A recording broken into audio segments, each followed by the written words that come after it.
Let's begin. What's up guys, this is Kshmr, and in this tutorial I'm going to show you the techniques I see get used most for vocal chops, starting with the basics and then doing one I just started using that's pretty advanced, so let's check it out. For starters, I've got a little beat for us to work with.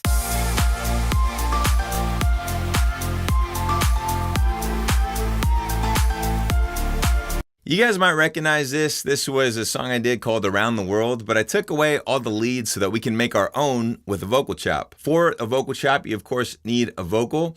I went into Sounds of Kshmr Volume 4 and I found this.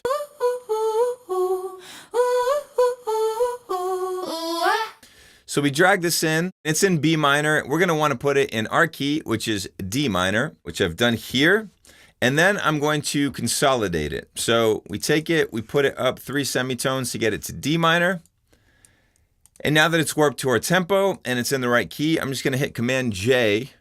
And now we've got a new audio file that is in the right key, it's at the right tempo.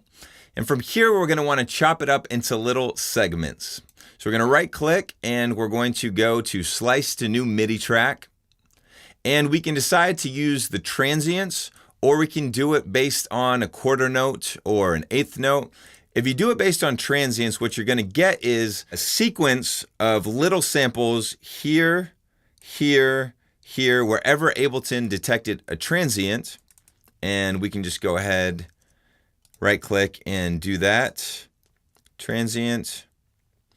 And now you essentially have what we call a step sequencer. So all these notes ranging from C to all the way up here, instead of being different notes, what they really are steps in the loop.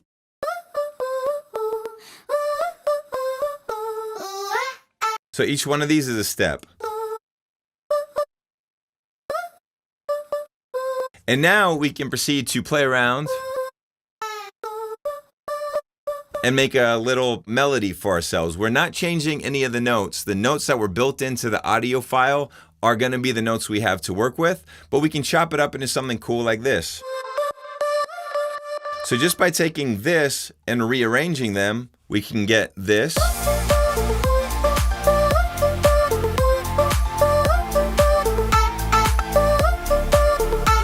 Now, if we had done that using one of the other slicing methods, you wind up with something that's a little bit more consistent, like if we did eighth notes instead or quarter notes. You get a step sequence that is completely consistent. They're all eighth notes, and the singer may be hitting, notes on the eighth notes. She may not be. I like the transient one because it's based on when she makes noise as opposed to just always slicing by an eighth note.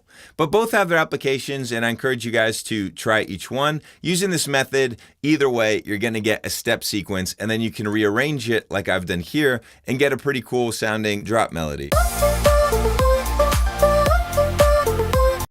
One thing to note in the effects department, when I'm doing this, I like to add a lot of effects, as you see here. The most important probably being this compressor. When you're making a melody with all these different slices, they're gonna be different volumes, and the compressor helps to get them within the same range dynamically and not have certain notes that are a lot louder than others. It's more consistent this way. Of course, I put on a little reverb.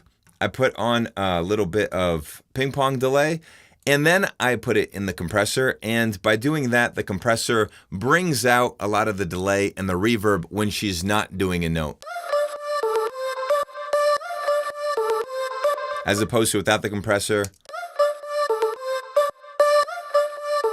The compressor, after all those effects, kind of glues it together. This is a really fun way to do vocal chops because you have all these weird things in her voice that she's saying that you can play through, find your favorite ones, and get inspired by. It's a great way to find quick inspiration.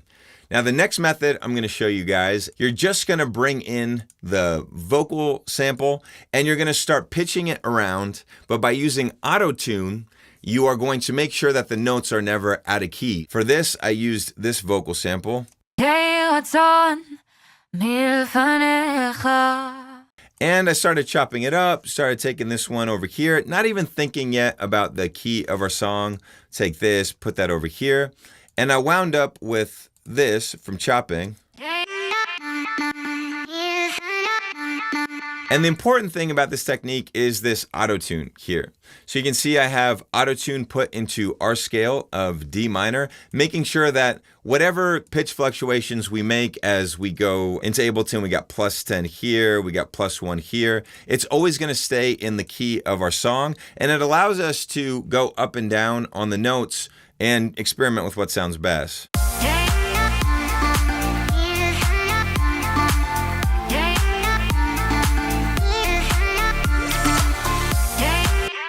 And if I take the auto-tune off, my guess is most of the notes will be okay.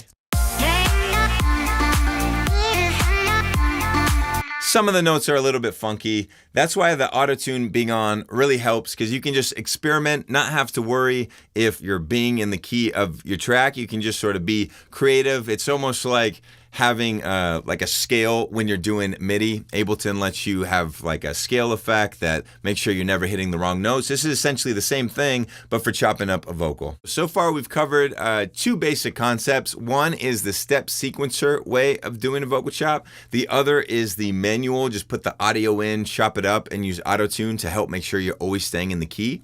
Now, the next one I want to show you is my personal favorite that I've started using.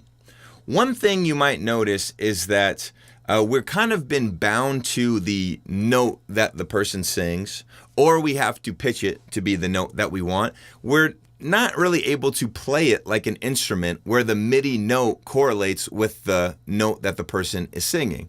So if you want to be able to play the person's voice like an instrument, you have to take a few more steps, but the results can be really cool. That's what we're going to show right now. So I started with a vocal found in Sounds Kshmr, Volume 4. And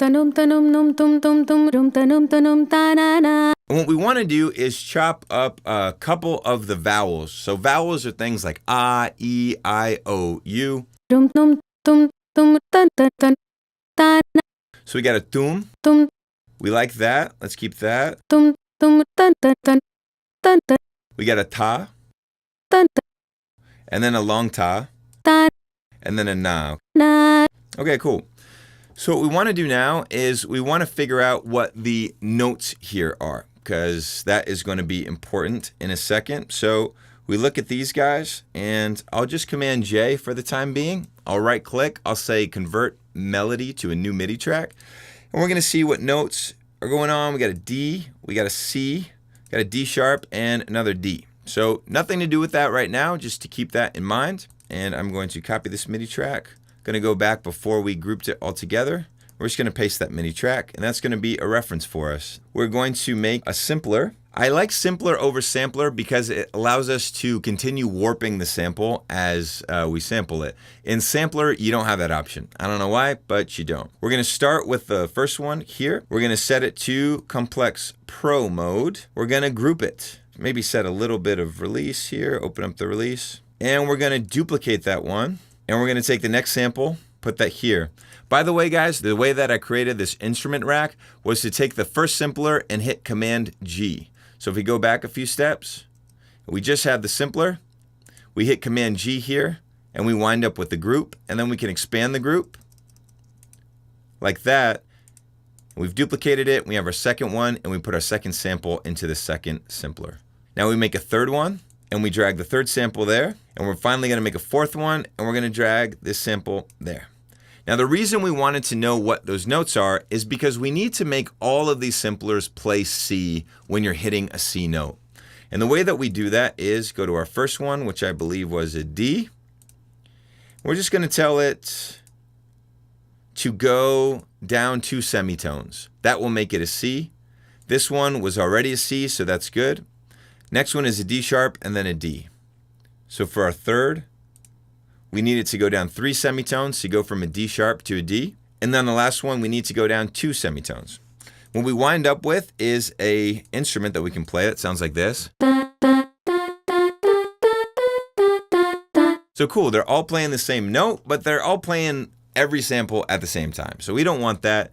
What we do is we go to velocity here. We select them all and say distribute ranges equally. By hitting a different velocity now, we get a different sample.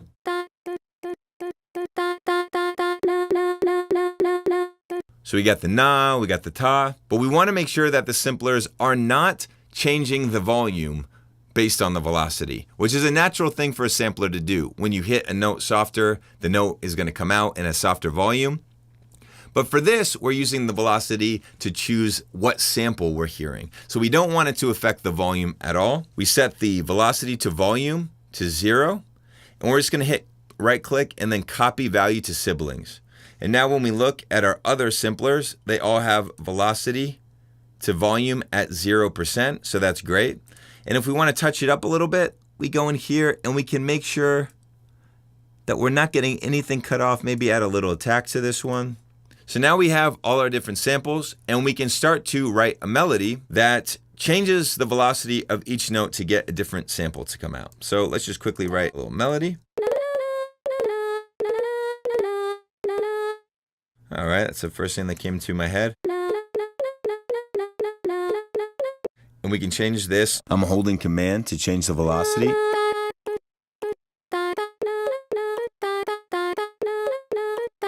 And now we have a vocal chop playing a melody that's much more dynamic than, say, if they were just all the same vowel.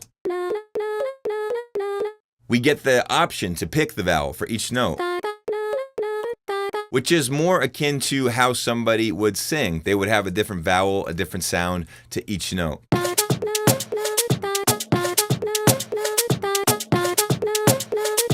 And we can put some effects on there, so I'm just going to grab some reverb and some sidechain.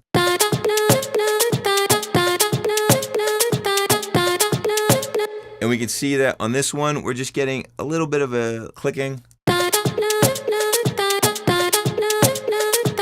Cool. And now we have a little bit of a melody, and just to show you what it's like when I sample 8 or 9 different vowels, I was able to come up with a melody that sounded like this.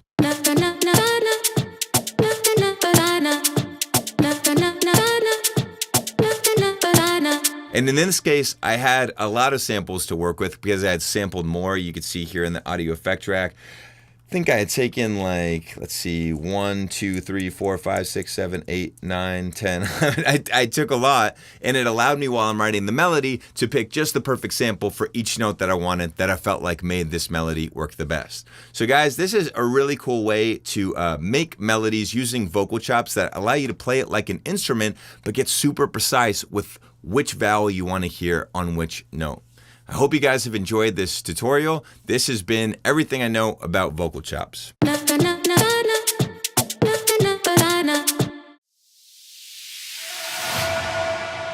Let's begin.